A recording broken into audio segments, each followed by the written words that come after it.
Lastly in this video I want to answer some questions that I got over on Facebook, where I posted about this video asking what you wanted to know. And if you hear funny noises, it's my boy. He's playing down here beside me. And the Dad of the Year award goes to... So I had a few questions about speaking fluently and being in front of the camera, and all I can say is that, you know, you have to train, you have to do it many times, use bullet points, or even use a script, even if you're not like reading from the actual script while you're recording.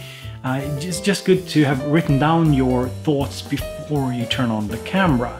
Also, shooting the same segment many times, trying out different way of saying things could be nice, and then you just cut it all together in post.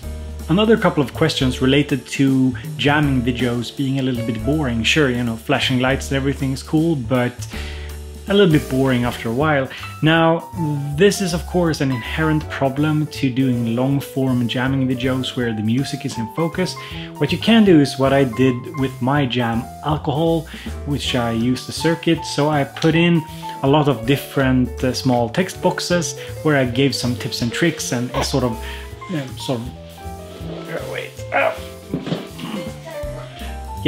basically using text to convey some kind of information while the jam is going could be one way, or just work on the aesthetics of the video. C and Annie, for example, Light Bath is another one who does really beautiful videos that you can check out, so go and watch those for some inspiration.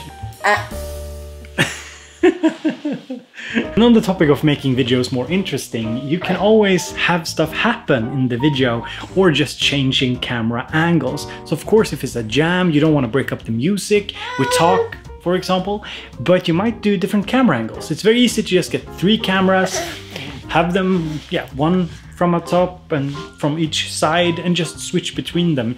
This will add variation to your video very easily.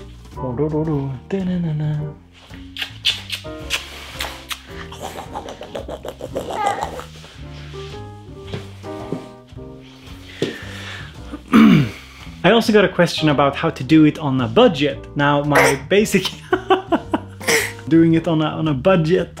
I also got a question about how to do it on a budget. And on a real budget, I would say a smartphone, a very cheap tripod, getting some kind of boom maybe, or just tilt the tripod down to get in a nice angle, and get some way of getting the audio into your smartphone. So maybe a roll and go mixer, for example, would be a very cheap option.